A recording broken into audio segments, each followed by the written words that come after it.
ohne viel zu reisen. Okay. Ich verschwinde einmal ganz kurz.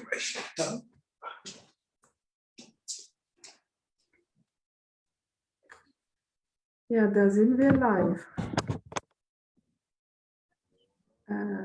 Okay, yeah. We're live on Facebook.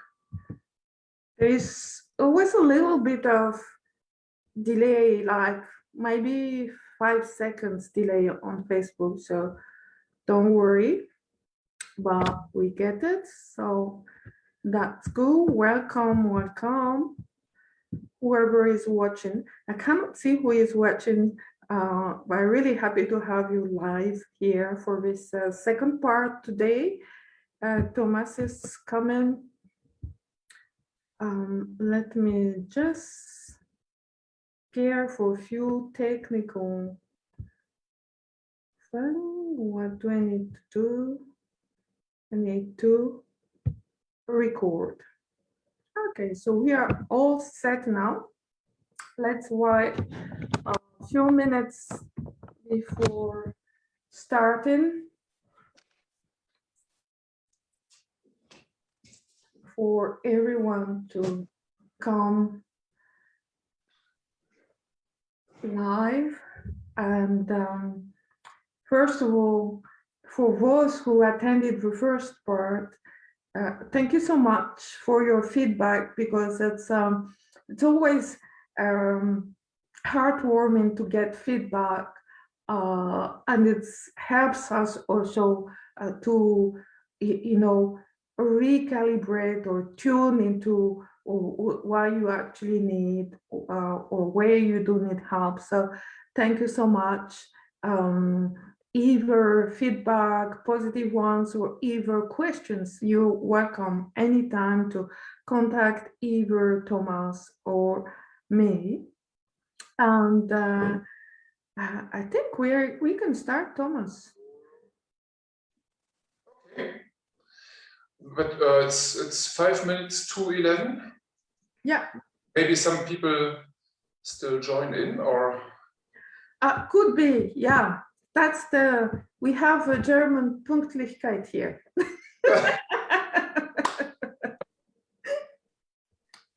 Yes. So meanwhile, would you like to say just a few words from last time, Thomas? For me? Yeah. Oh, about last time, yes. Well, I think we really covered quite a wide range of aspects. And well, as we noticed, there is still, the time ran fast, and there was still quite a lot of things we still could manage, so to say. And well, what I really appreciate was the very good chemistry between both of them. And yes, what I always remember is how the time we spent in Sensei Sydney's dojo, and how we were training there. And actually, we both did all the stuff we are doing together now, actually. So you joined the karate classes, I joined the Qigong and meditation classes also. And well, we did all the range of offers in Sensei Sydney's dojo, and now it's actually we are more focused on different parts, but it's a very good synergy, and it's complements each other really well. That's the big benefit. Definitely. And also, of course, it helps very much that we both are interested in the different aspects of practice. So that is, I would say, if we were to bring in one thing during this talk, then I would really like to convey to people to explore more. Yeah. And that's how are we time-wise? Still 2 minutes. And I don't want to be more German than the German. no, you're right. Actually, yeah, it's 2 minutes to 11. Actually, maybe people who are really with family in lockdown and all of this, they just have a small window of time, and when they really log in, yeah, exactly. So let's just respect everyone's time because it's precious.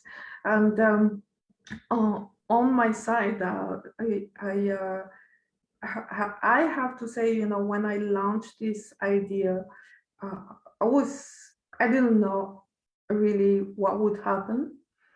We had really actually not much preparation together. We just say, okay, these are a few key points we would like to address, and the rest was kind of spontaneous. So I really enjoy that, to have, as you say, very nice synergy in how we were doing it together. And like last time, because this is also a part we really like, we are not gonna only talk, we will also have at the end some practice together. Yeah. Yes, I think now. 1, 2, go. Go. Okay, here we are. Welcome again, and good morning, good afternoon, good evening, wherever you are in the world. We were just saying that's really the beautiful thing about internet. We can meet, be it virtually, but we can meet with so many people from different parts of the world, and I do love this energy, this multicultural energy vibes. So that's really great. So today we will continue, of course, on the topic, and maybe we'll start with someone sent a comment question. So maybe we can start with this one, Thomas, about the break. If you can just read that part. Yes. Yeah, I just took a note. One comment was when we said if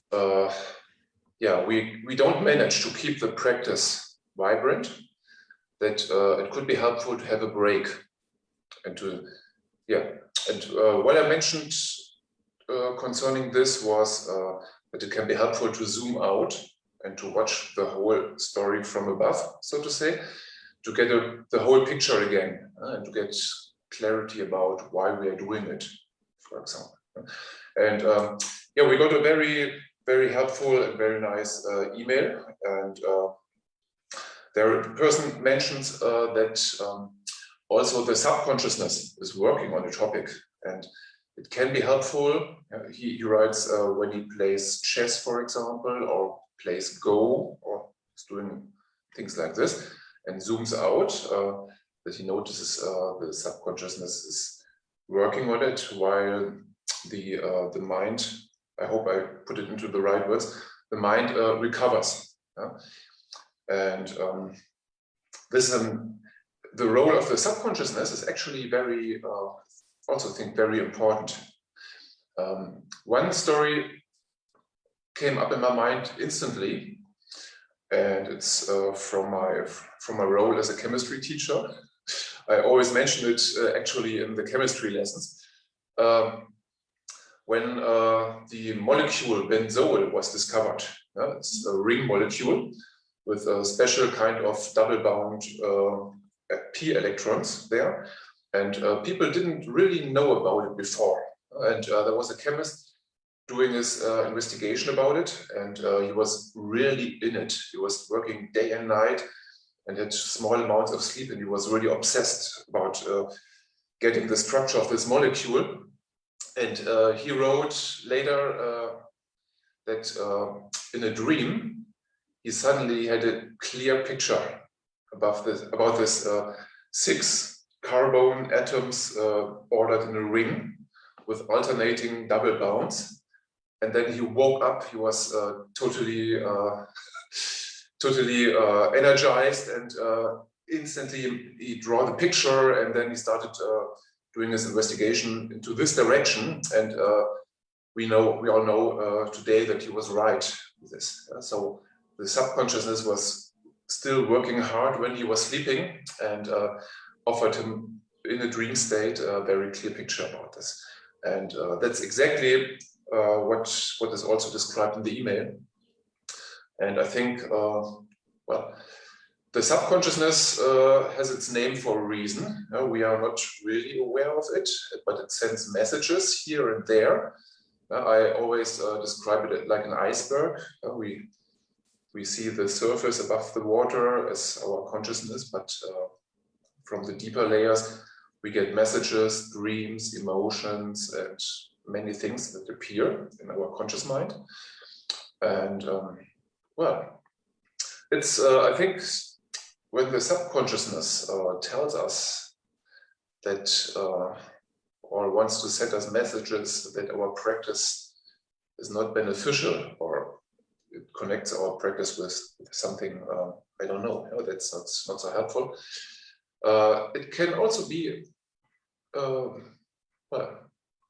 keeping the vibrance from our practice, so to say. It's, I think that's also in the positive and negative way, or in the supportive and not supportive way, an important aspect, actually, to mention the subconsciousness here. Yeah.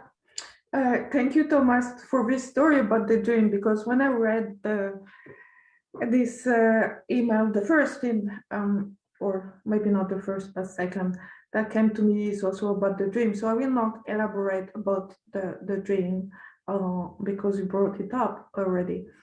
What I would like actually here to take us a little bit about the break is maybe I would use actually the word resting, instead of having a break. And I explain why. I was talking about the principle of yin and yang. You know, they are complementary and they always exist together. You cannot have only yin energy or yang energy hanging out there. In our world of duality, there is always a counterpart.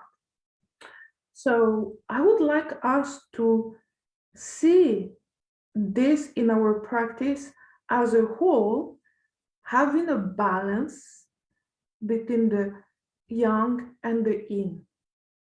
So the yang part is the doing part, the active part. So this is where and the yin part is the resting part. Why do I really prefer the word resting instead of having a break? It's because I would like us to think of it as a whole, as a resting part, being part of our practice and our life. Not that we're having a break in order to get a better yang, but we're having a rest so that we have a balanced yin and yang. At a very physical level, we can understand that rest is so important. You know, energetically speaking, and I think also you probably would know that in chemical, I'm not into biology, so I'm talking about the energy. It's when we rest that our organs actually recharge in terms of energy and also get rid of the toxins. So especially the brain. So that's, for example, a really important emphasis in having a good quality sleep. So physically speaking, we do need to rest so that our body can recover, can replenish, get rid of the toxin, and we can go on. So at a very physical as a level, we need it. At emotional level, and energetic level, because it's what actually link the whole, the spirit, the body, the emotions. The link is energy. It's just the body is a gross energy, like low frequency energy. Then our thinking is higher frequency. The emotions are also like going higher, but really the link between all of them is energy. So when we rest, our energy system gets actually to sorry, to integrate the yang part. What does this mean? Suppose you were doing a kata. So you do your kata, and if eventually you do not take any time to rest, the energy that you have activated through your kata, you lose big part of it.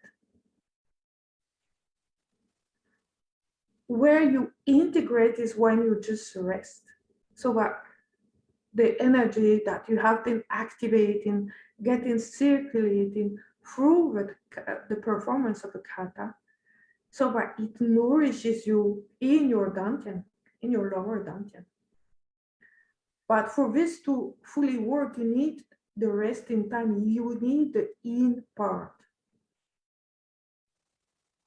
So I really would like you to think of this yin and yang as part of the practice, not that just the resting part is just little things there. And if we look at our daily life, how this works, this integration part, let's suppose, I think I've talked about it, you're in a relationship, it doesn't work. You will have challenges and you decide to quit the relationship. And straight away, you start another relationship with another person. So of course, at the beginning, everything seems different. You are in the, the honeymoon phase, but eventually what tends to happen is that we reproduce the same pattern of problems with another person. And this happens because we have not taken the time to integrate the previous relationship. And integrating the previous experience, I choose relationship, it can be anything else.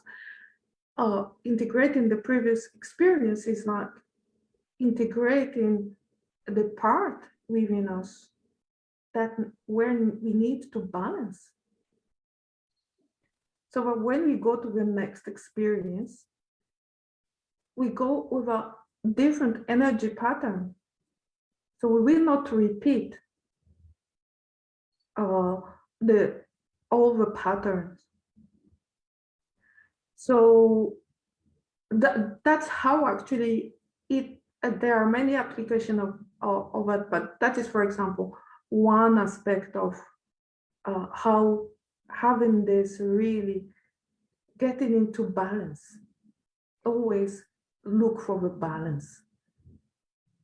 And looking for the balance as a whole, not thinking that the resting part, or if you call it the break part is just in order to be better in the yang. Then you are biased and you will not use the full potential of these two energies. Yeah, I've quite a personal story about this, but I think it fits perfectly to the aspect you mentioned. It's one time when I spent a week, I think, in Sensei Sydney's dojo. I did a lot of private karate lessons also, and well, it went quite deep. So I had the tendency to tense up in my stances. I was less grounded, less relaxed downward, more like this. Yeah? And it's quite a while ago, but it was very impressive. So we worked on releasing and kime and releasing and also relaxing down and grounding. And in the kata, it still didn't really work, and this was the main topic later on, that really focused just on grounding and on finding a proper, strong and solid stance. And Sensei Sydney also told me to reflect some aspects of my childhood and to dig a little bit deeper in those times between the trainings. And this was a kind of rest for me. So I really I relaxed physically, and I went into this reflection mode, and was looking what could have been in my earlier childhood years, for example, that restricts me in this releasing and grounding. Well, and this I noticed that I got more and more tired, actually. So the intensity of the physical training was the same, but during the week I got more and more sleepy, and there was a lot of subconscious stuff in movement, I think, but it was not really breaking its way through the consciousness. So it was difficult to deal with it. And I remember very well when I drove home, I had a long sleep and a cup of coffee with Sensei Sydney, and then somewhere I had to start, and I drove home, and already after 10 or 15 minutes I got so sleepy that I thought I can't manage driving anymore. I just have to take a break or rest. And then there was a small fuel station, and then I just went there, drove into the parking slot, switched the engine off, and instantly fell asleep again. And I think 2.5 hours later, I woke up. Oh. And I woke up from a kind of nightmare. So I had a dream that I was in a lake of dark water, and the water was up to here. And I was walking through this dark water, and suddenly I felt like something like an octopus wrapping around my legs and pulling. And it was exactly this this grounding topic that well, it found its way in a different picture into my consciousness. And I woke up, I was totally sweaty and in a very exhausted mode also. And I needed 2 cups of coffee from the fuel station. And, as I have a diary, a dream diary, and I wrote it down instantly, as fresh as it was, and then I continued my journey. But it was a kind of release also. Even if nothing changed, there was something took its way upward, and I felt better afterward. And then I drove home, and well, this was following me actually.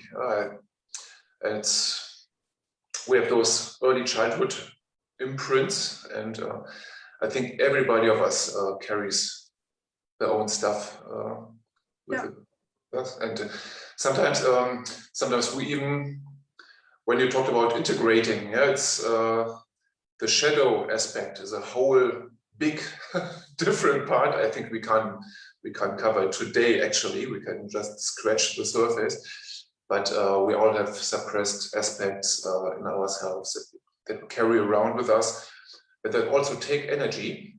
It's I think a more popular movie was from Debbie Ford.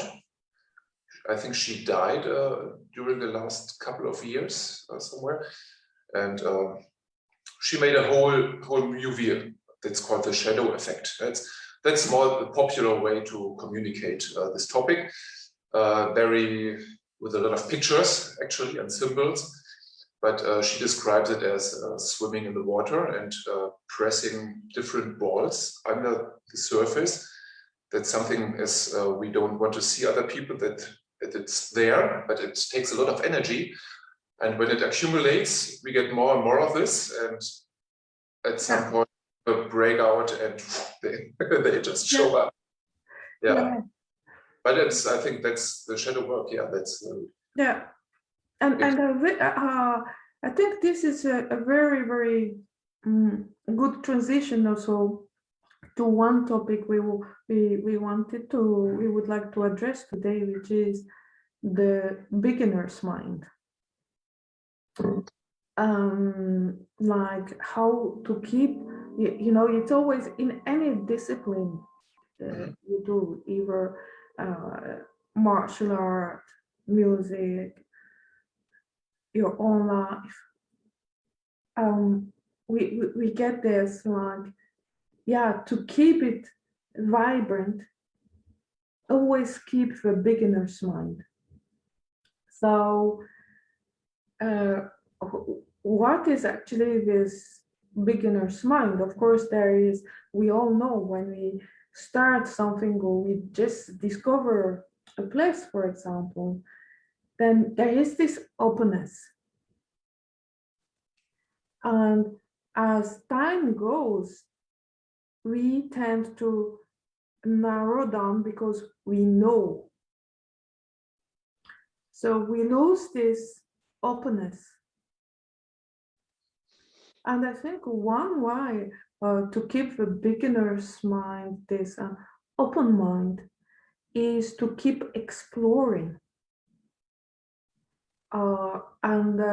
You just said it. Let's just take the karate example.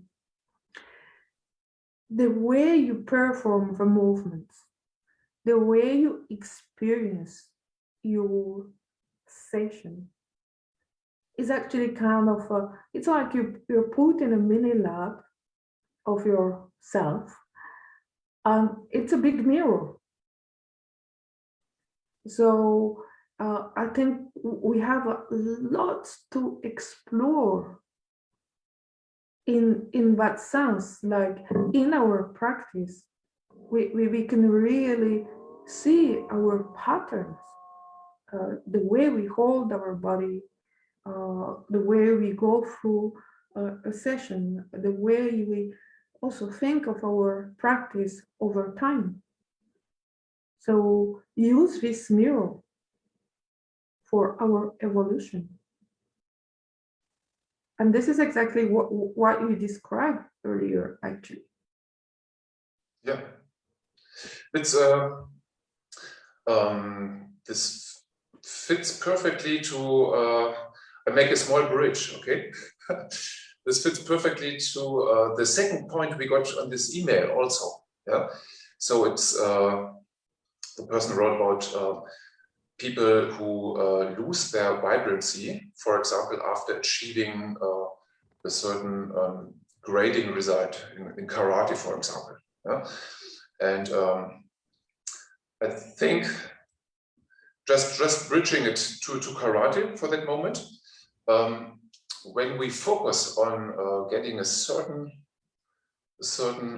certificate, for example, yeah? It's there is the danger that we get close-minded a little bit, yeah, that we don't see the whole picture, and we just train the curriculum that we need for this certification, and our purpose in doing this changes. It's not really the enjoyment of the whole story, but it's more we want the paper, we want the belt or whatever, and we connect maybe some miraculous results that when I have I have a black belt, then I'm able to do this and that. But actually, if you don't train this to do this and that, if you just train the curriculum, you are just able to do the curriculum. Yeah? And this is the kind of Western trap, I think. Yeah? So in some cases, also in my life, I needed certificates to move on. In university, for example, I knew I need this or that certificate just to finish my studies. And some of them were not the biggest enjoyment. I was looking for ways to motivate myself to get through it. Otherwise, without any motivation, I don't know if it's possible to make it. So we need some external, extrinsic or intrinsic motivation to make it, actually. And I was always looking for, to find a sense for it. But later on, if you use this for a topic that you're really enthusiastic about and that you really love, then it's you drop into a hole, I think, after you got your certification. And I just know a story from the famous former tennis player Boris Becker, when he was very young and won his first Wimbledon matches. It's reported that he later on got quite depressive and broke out into tears. And people ask him, "Oh, what's going on? You are the champion." But he said he felt so empty and sad after this. There was no sense in anything anymore. Yeah.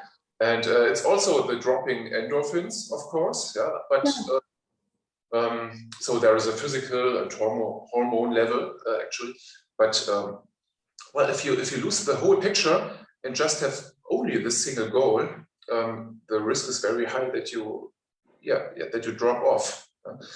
And well, it's I think the whole way is I got from the integral teacher Terry Patton quite a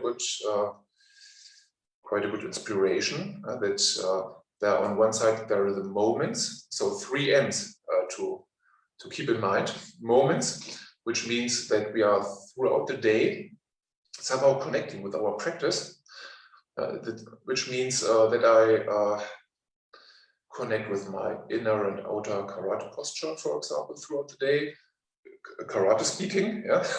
But there's of course much more, yeah? Mindfulness, big other areas. But yeah, just to keep it short, and the moments and then the momentum. So if we only practice every 8 days or every 9 days, we don't build up this momentum as if we train or practice daily. That's very important. So this activation energy we must invest to get into this flow.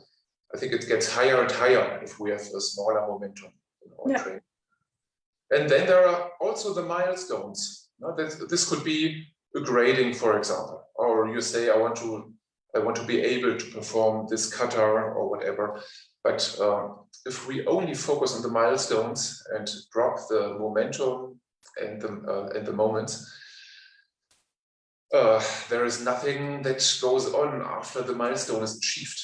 And, normally, we would have the enthusiasm to find new milestones and to move further.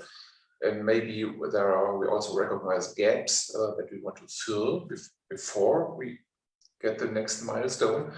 But yeah, if we lose the connection to the small steps, and if we don't enjoy the small steps, this can be well, lead to the dip that we just drop off after the goal is achieved. Yeah, exactly. And this is you know, my experience with karate.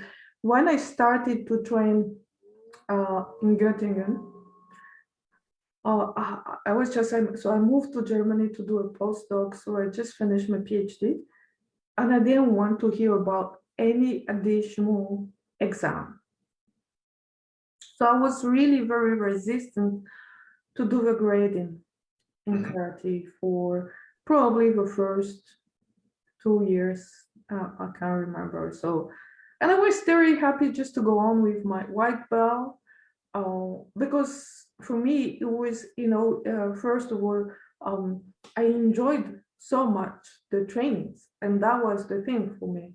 And I was at that time at the stage of my life like, no, I don't need any more paper. That's enough. I just want to enjoy what I do, not for grading or whatever. So I went with it for some time, and at some point I did do the grading, first for practical reason.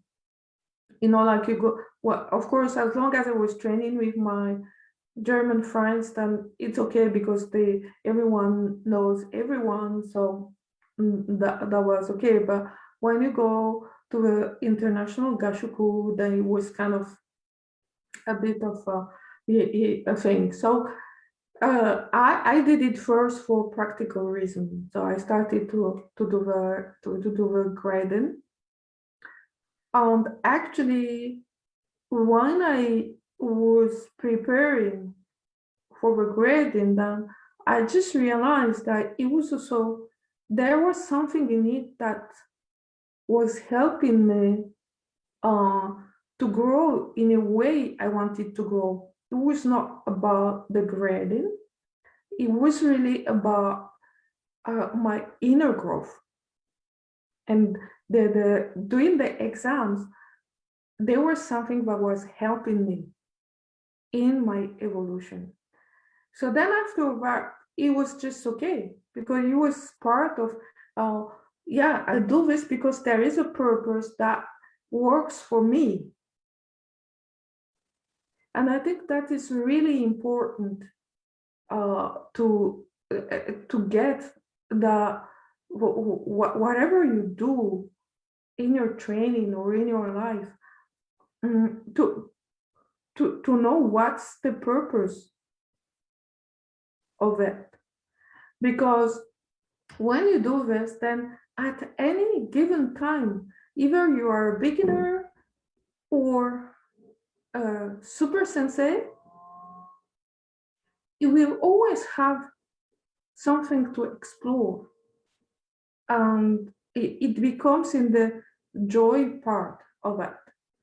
And I can say I was not really the typical talented karate person. But so if I was to look through that lens, then I would have really felt depressed. But what I really saw was that, first of all, it was such a joy. It was part of a really nice group of people. So what was a really beautiful experience. And I can tell you, I stopped training karate now for over 10 years. But I really can tell you, there is not a week without my karate times inspiring me in some way or another in my life.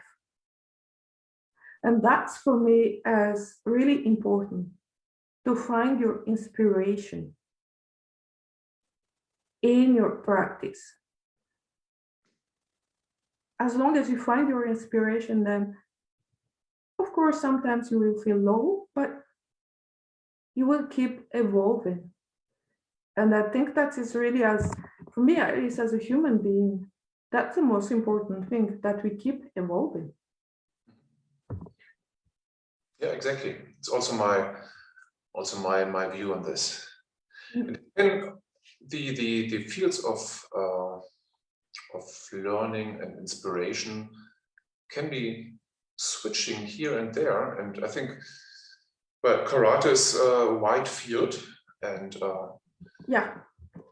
And sometimes, in some periods, I was more keen on evolving technically and or getting healthier or anything. And sometimes it was more mindfulness and being here and there and working with the mind.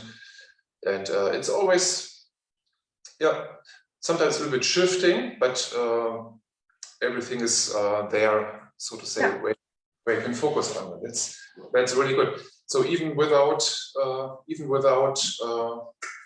changing the whole foundation. So what I can also see, that's the opposite extreme, I would say. Some karate styles that just stay, they just do spiritual karate or whatever, and there are other parts really drop off also. And then all those fake martial arts stuff you can see on YouTube, people throwing energy balls and others flying meters away. And all of this comes, I think, from denying some aspects and really getting a little bit blind into the opposite direction. But if you really stick to the whole building, there is so much to discover. I think there is no need for change, actually. And if you stick with it and explore the small corners of the whole, it's amazing. Yeah, and you know, again, for me, we are, as human beings, we have a body. So I think it's really wise to integrate our body, to be incarnated, because we are incarnated beings.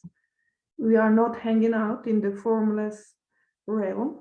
We are here, and you know, we have this very often we say the human being is grounded into the earth and into heaven, the human being, and you have this in the different symbols, also in the Goju-ryu, you know, earth, human, heaven, and this triad.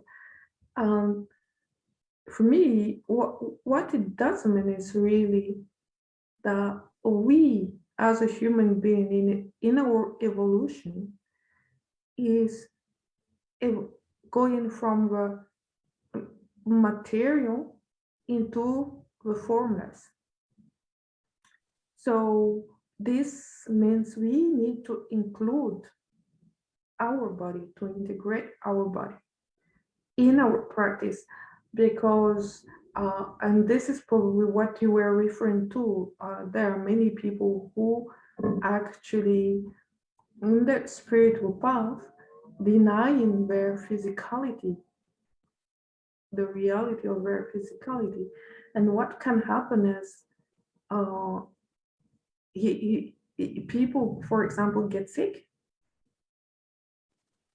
because the energy is not integrated in the body. So again, as long as we live, especially we live like kind of ordinary life, this might be different if you live somewhere in a cave or remotely. That's another story, maybe.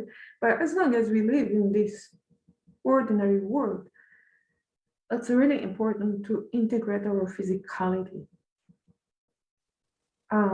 Martial art is just an amazing way, actually, to do that. Yeah. And there is also what I'm also curious on, actually, are these connections between internal states and physical activation. Because, well, I experienced in the Wim Hof breathing, for example, these breathing techniques. They are always amazing to me. So sometimes on some days I give my best to do it daily. There were some days I skipped it, but actually I give my best to stick with it. And sometimes when I have a busy day, I procrastinate it a little bit, actually. And yeah, some mornings are busy, when I have to do the stuff with my son, and we have family, and then I have to drive to work. But yeah, always when I do it and when I'm in it, I'm always so happy that I decided to do it. And yeah, it's how we can influence our inner peace and state of mind just with this physical techniques. Yeah? Also, sometimes I enjoy binaural beat meditations. Sometimes I just feel like it. So I wouldn't, not like the sellers, I wouldn't say it's the way to buy your enlightenment or anything. That's bullshit, of course. Yeah? But sometimes it's a really helpful technology.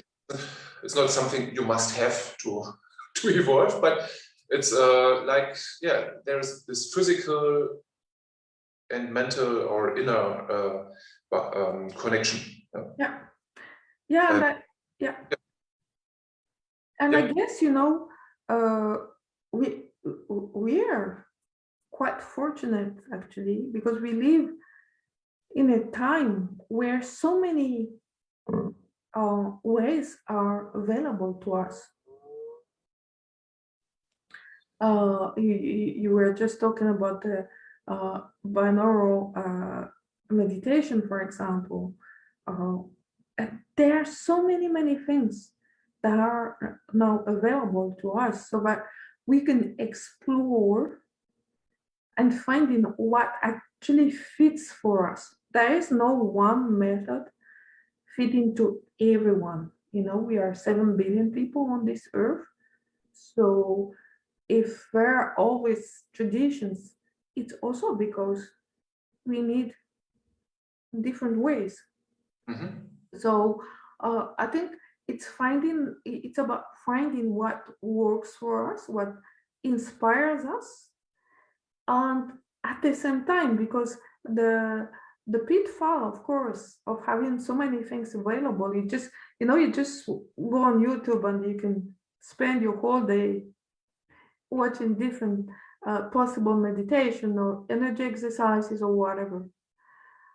So not falling into the pitfall of trying everything, because then you don't move forward, but really finding something that is inspiring, that works for us. I think that's important. Like maybe some people are, like both of us, we've trained with Sydney because we are both, I think, sensitive to the approach he has with karate or meditation. But for some people, it doesn't speak to them. They would have a different way. So it's, finding, I think, what works and what kind of lit the spark within us. Yeah. Yes, I just a thought popped up in my head about this. Actually, two, but one thing I think I can keep this quite short. Yeah? I recently listened to the audiobook from Ian Abernethy. It's quite famous karate guy, who spreads a lot of ideas. I listened to his book Mental Strength, and he describes this overcoming hesitation, procrastination, laziness, maybe, or anything. He compares it with weightlifting. So you have a resistance, and if you know your deeper goals or the bigger picture of the purpose, and you still do it, you also train your brain to overcome this and not to drop to the sofa or to the couch that easy. That's a quite young approach. On the other side, it's an internal practice. Actually, it's not really a physical practice, but compared to physical practice. And when we talk about balancing the aspects, we have definitely those moments we need the rest you mentioned, and sometimes,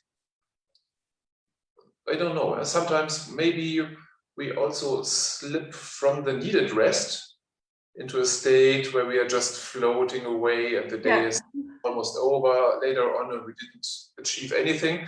And there, from the other side, maybe the strength aspects kick in, actually. And there is a point, we must be very sensitive to ourselves to find that point in which we need really rest and in which we drop into laziness and should just cut through and get.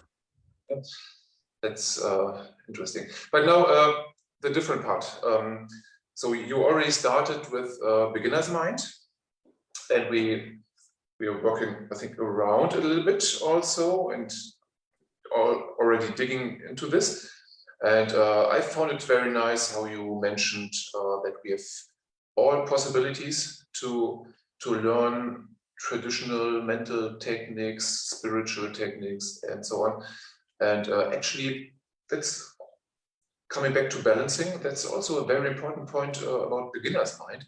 I think we should choose when we need our beginner's mind, and when, as our brain really takes a lot of energy and needs rest, we should choose wisely in which aspects of life we go a little bit more on autopilot, maybe. For example, when we scroll through Facebook, imagine we make this with a complete beginner's mind. It would be overwhelming. There is hate and love and don't know, lots of impressions really going into that. And if we don't have our security mode somewhere and just blend some things out, then it can be really, overwhelming and exhausting, actually, isn't it? Yeah, definitely. Always getting the balance. And there is in French a saying. It says, "Si jeunesse savait, si vieillesse pouvait." And this means, I try to translate literally. It means, if youth knew, and if the elder could. Because when we are young, we can do, but we know a bit less. And as we age, we get more wisdom, hopefully, but then we kind of get a bit more restricted in our ability in some ways. So I think, it's there is this classical image in the Buddhist, like the two wings of a bird. So for a bird to fly, you need to have the two wings balanced. So if you have only the experience and you have no openness, then you're not gonna fly. But if you are just wanting to test everything here and there, and you don't really accumulate the experience, the wisdom, you are also with only one wing, so it cannot go far. Again, I think this really what you said, to here too, to have balance. And there was also one point, I will make it very short, which is about always go to the finishing line. Always go to the finishing line. So what I mean is, like, let's say on Sunday, we plan our week ahead and we have this, next week I will do this, and this. Let's say just we decide for the coming week, we will do one thing every single day. So we have all the enthusiasm on Sunday. On Monday, we remember and we do it. And then life starts and it fades away. And suddenly it's Friday, and they remember, like, oh, I said I would do it, and I just did on Monday, and I didn't do it. And what tends to happen is we tend to say, okay, it's already Friday. I just leave it. I will start next Monday again. Mm-hmm. And this, I think, is important. Even if you remember on Sunday afternoon, then do it. Because this will break this pattern of what we can call the New Year's Eve resolution. So it's the same. If you are doing push-ups and at some point you get tired and you can't anymore, and then you plan to do 108, and you just remember, okay, 105. Even at 105, don't say, okay, it's only 3 left. Just do it. If there is 1 left, do it. The moment you remember, do it. Yeah, that's this aspect of neuroplasticity. We train our brain, so we always train what we do at that moment, and we train most what we do mostly. And if it's sitting and watching TV, we just train sitting there watching TV. So this breaking those patterns. It's something that I also really appreciate. This aspect. It's like last time when we talked. I mentioned James Clear, who wrote this book about the habits. He said, if you miss something 2 times, then this is the new habit to not to do it. Actually, that's very important. So to build up momentum from those 3 M's. That we when we have this momentum and we let it die or roll out, then we have to invest more energy again to build it up again, actually. And if things are going, we are more in this flow, and it's going quite well, isn't it? Yeah, and you're talking about the neuroplasticity. Energetically speaking, it's actually the same what's happening in our energy system. It's like, whatever experience we had, you were talking about shadow or trauma from childhood or whatever. If you believe in reincarnation from your previous life, the things that you inherit from your ancestors, they are all actually nothing more than information in our energetic system. So when we are, it's really very similar to what you said about neuroplasticity. When we are into transformation, that means changing the information in our energetic field.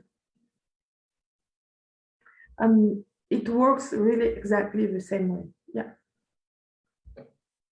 There's a very nice aspect also when Gabi and me became parents.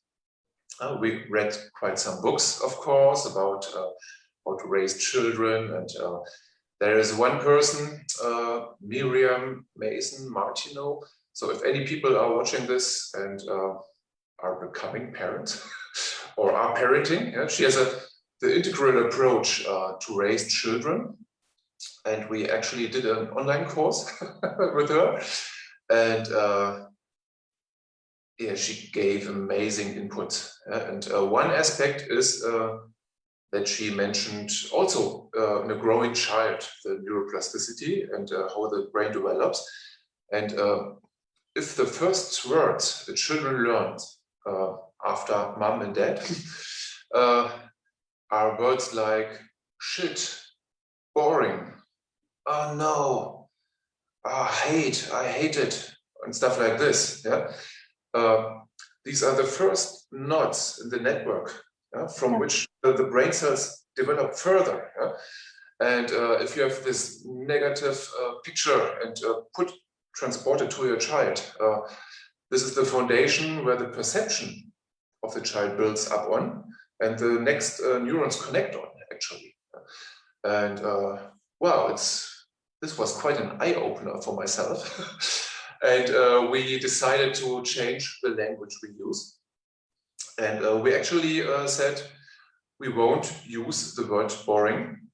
We want our son to be curious about the word and to find, even in stuff that we could maybe find boring, to even there to explore some more. And so we skipped of course, yeah, normally you would say it, I think, next to your children, fuck and shit and all of this. And also boring, and I hate it, or stuff like this. So it's there's the whole variety of emotions, and of course we used words for this. Yeah. And it's okay to say that you feel angry in this moment, but I think it's the way how you say it. Yeah. This fucking makes me angry, or I personally feel angry in the situation. It's a whole different story, and the brain develops, I think, really in a different way if you're conscious about. But you're also, as an adult, doing this. Also, your perception changes if you reflect what you were saying. Yes. The door of speech, as Tenzin Wangyal Rinpoche says, I think it's this door of speech. When you become more conscious about it, more silent, and wisely choose your words, it also changes you and your child. Definitely. Actually, it always starts with ourselves. Yeah. Yeah. And that's that's a very beautiful illustration also how actually we can integrate our practice. Yeah. And this can be also a limitation for our beginner's mind. So if we are used to have those neurological pathways, maybe we really we need to take this internal step backward and to watch it more from the outside and having the openness. Yeah. Let me check the time. Oh, okay. I would say, unless you would like Steve to add something, we could just start with our practice. Yeah, maybe just one small aspect that's a little bit out of the flow now, but yeah, how to keep the practice vibrant. There was one thing I wanted to mention also. It's the social surrounding of oneself. You can, of course, you can have people which give you a really valuable input and help you to keep your practice vibrant. And well, the sentence surround yourself with those on the same mission. I think everybody of us knows it, and it's somehow like this, I think. So if you have, I made the experience last year. You already mentioned push-ups, and well, with some good buddies, I did a push-up challenge, and in lockdown times we couldn't see each other, but we, as a proof, we sent videos by WhatsApp, and the challenge was to make each day one more rep, and it was a very young, supportive group. Go! But it was really energizing and inspiring. Yeah? And the dynamic was that we gave each other a positive feedback. So there was no jokes about anybody, or when sometimes we did jokes about ourselves, but it made some rocky music in the background or whatever, just in a fun way, you know. But yes, this was very supportive, and it's also I appreciate very much people with whom I can exchange about karate in a deep way. And this is actually, there are actually a lot of people just training for the grading, and they only have this, what we already mentioned, they only have this very tight pathway in front of their eyes. And there are others who are looking to the left and right and learning, exploring, and training with beginner's mind. And those people, you can really have a very valuable exchange. It's also the person who wrote the emails. I don't know if he's fine if I say his name, so I keep it anonymous, but he is, he already sent me quite a very good inputs to reflect about, and I hope we all can inspire us in a way. So this, this group or your surrounding, this can be the dojo community, but mostly in the dojo community, mostly there are some people swimming with the whole dynamic, and some people are very energetically very involved, and there are different smaller groups in the big group. And I think if you want to explore more about the way of karate, it's really important to connect with those people who are also curious and open-minded and beginners. And this is also in many religious groups, monasteries and everything. It's the surrounding with those on the same mission. I think this is commonly used as a support. There are dangers on the other side, that people influence each other in a narrow-minded way, and become less and less open. That's the shadow side of all of this. But if you reflect your connections and really look for people who can give a good, fresh input, then I think it's very, very supportive to keep practice vibrant and to stay in the beginner's mind, so you can really learn from different perspectives. That was my last. Thank you, Thomas. That was, Okay, so how would we do it with a practice? Would you like to start, or I start? Would you like to start? Yeah. Okay, so we're gonna do a very simple meditation to get our beginner's mind or active, and also to kind of see a little bit behind our I know it mind. So it's very simple. We're gonna meditate on the breathing. So we bring the attention in the dantian, in the lower belly, and we count each breath, and we count till 7. Once you've done 7, if you reach 7, then you come back to 1. And if on the way you get distracted, either you're at 2, at 3, at 5, at 6, go back to 1. And the focus is not on counting, the focus is on the breathing. So very, very simple.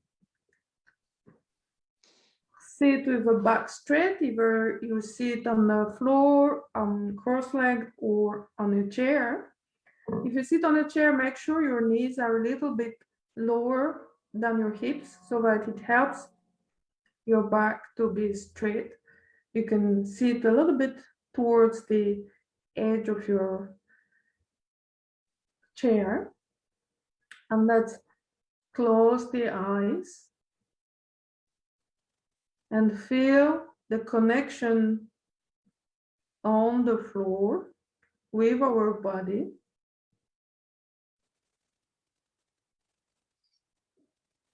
Then from the top of your head, imagine you have an invisible thread pulling the top of your head up into the space.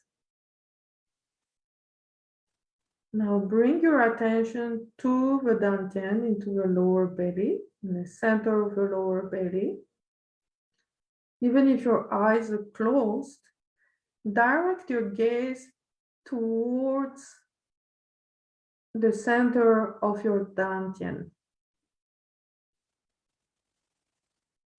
And just breathe gently, naturally, and count each breath.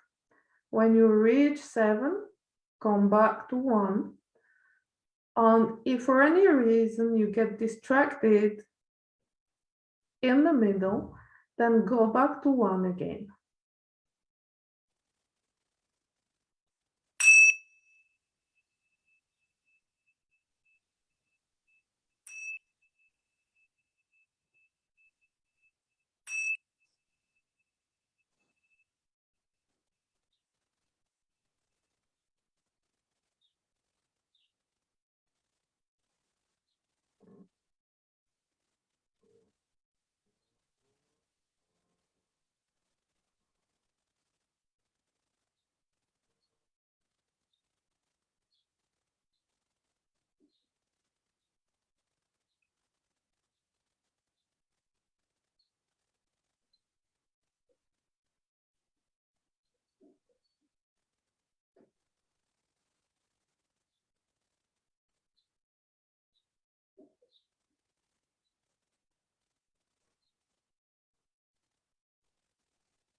Slowly open your eyes, move your body.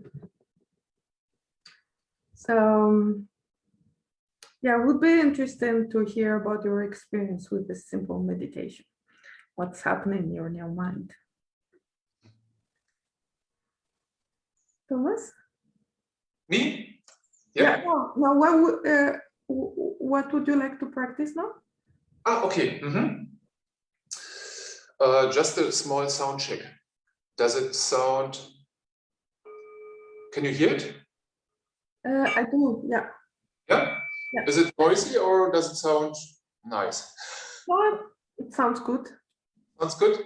Okay, fantastic. Okay.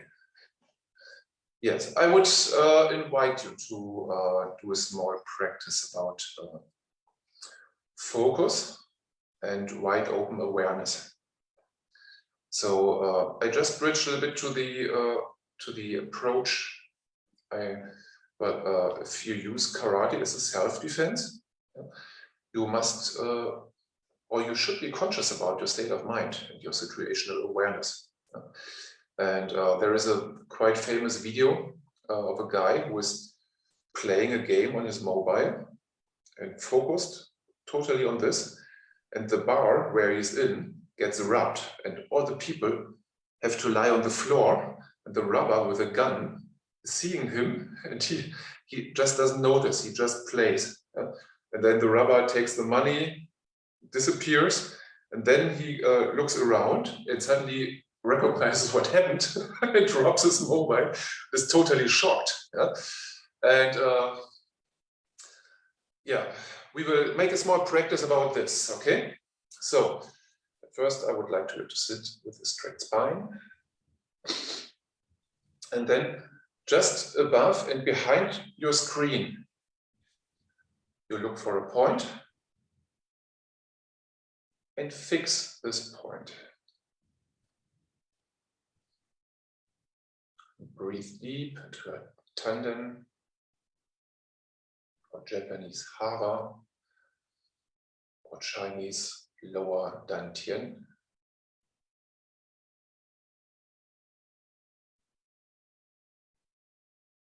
Focus this point.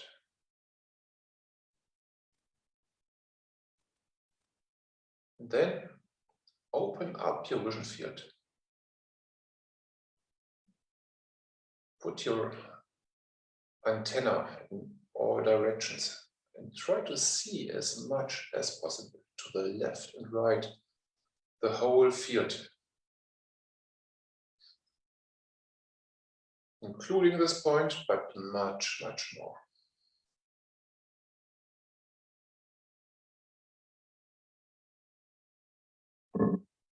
And when you hear my finger snapping, switch into the focus and watch this point. When I snap again, open up.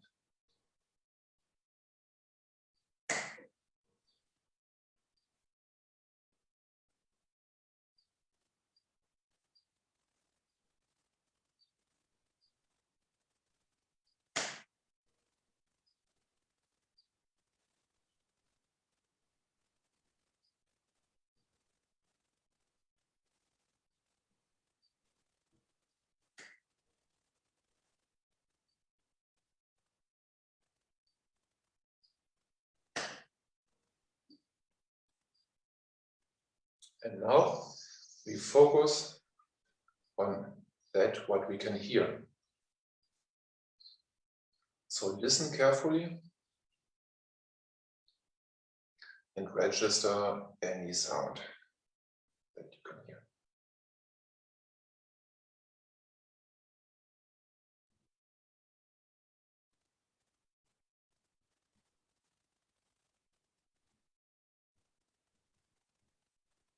And when I snap like this, focus on the silence in which all those sounds appear.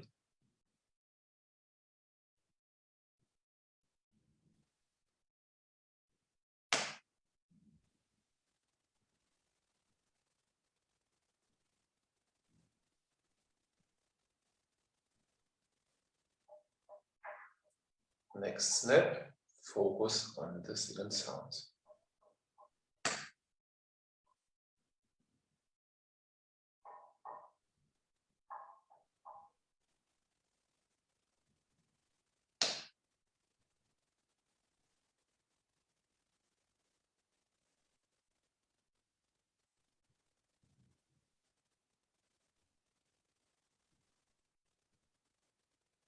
And we keep sitting like this at first.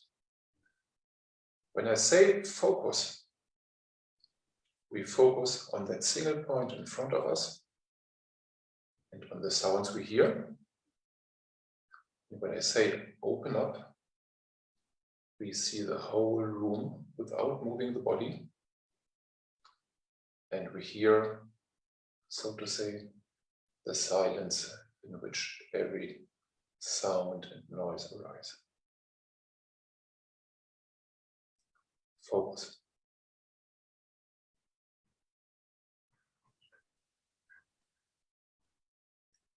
Open up.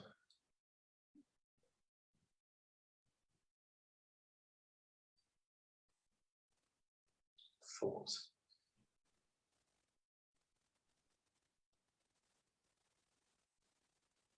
Open up. If you don't practice karate, you just keep sitting like this and react in the same way to those words.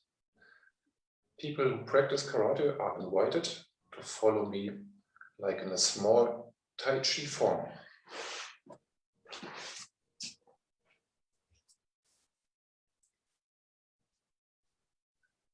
It's like Geksadaichi. We stay in Yoi, open up. We see as much as possible. We hear everything, including the silence in which things appear. Then turn, Agi Uke. We focus on the Agi Uke arm and the Hikiti hand and instantly open up. Step forward. We focus on the two knuckles punching and the pulling hand and instantly open up again. Antenna directing in all directions. We sense what is behind us. Then we move that. Focus on the arms and open up. Turn. Focus on the technique. Open up again into all directions. Step forward. Focus on your two knuckles, pulling hand. Open up again. Sense the space behind you. Move backward. Open up again. Now we move forward. Focus on the involved parts of your arms, your tendon, and open up again. Step forward. Focus on the technique. Open up again. Now, different focus points. Giri, stamp kick, hinge yard. Knuckles, block, knuckles. Open up again. Feel your surrounding. And Ashibarai, Shudochi. Focus on your foot and on your head. Sense the space around you. And turn. Yakuko. Locking technique, tanden. And open up. Feel the space around. Maigiri. Ball of the foot. Stamp kick. Hitch out. Two knuckles. Forearm. Two knuckles. Sense the space behind you and around you. Notice everything. Sweep. Stand kick, shudochi. Sense your hand. Sense your feet. Grab and pull. Body weight pulls backward. And punch Abasitsuki. Focus on your knuckles. And now open up again. Step forward, blocking technique, focus on the knuckles, and instantly open up again. Open your left hand, put your right fist there, put your heel to the inside, step forward, and tandem breathing. Open up your vision field, notice everything around. Hands to the side, from your tandem, bow.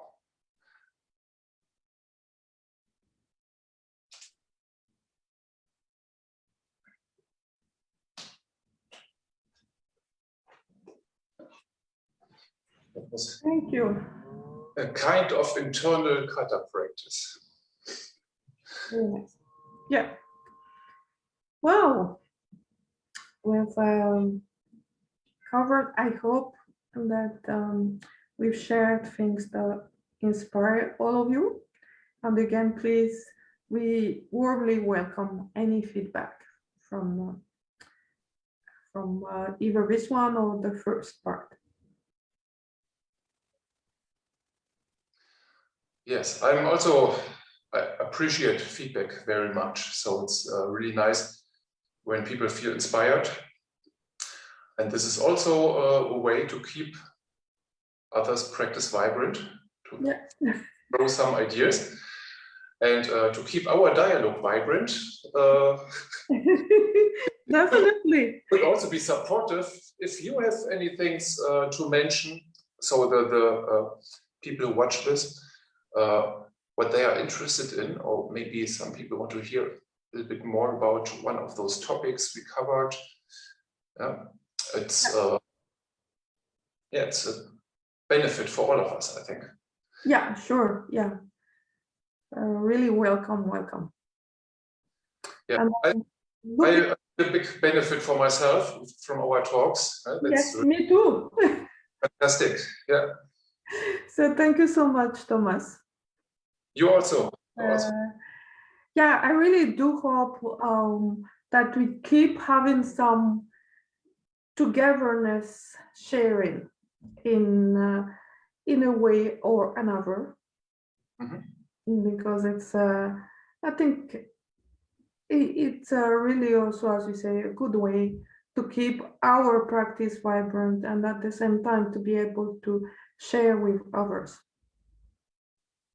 Yes. Yeah. Well, yeah, let's see what comes up from open space. Yes, we just walk through with a beginner's mind. Okay,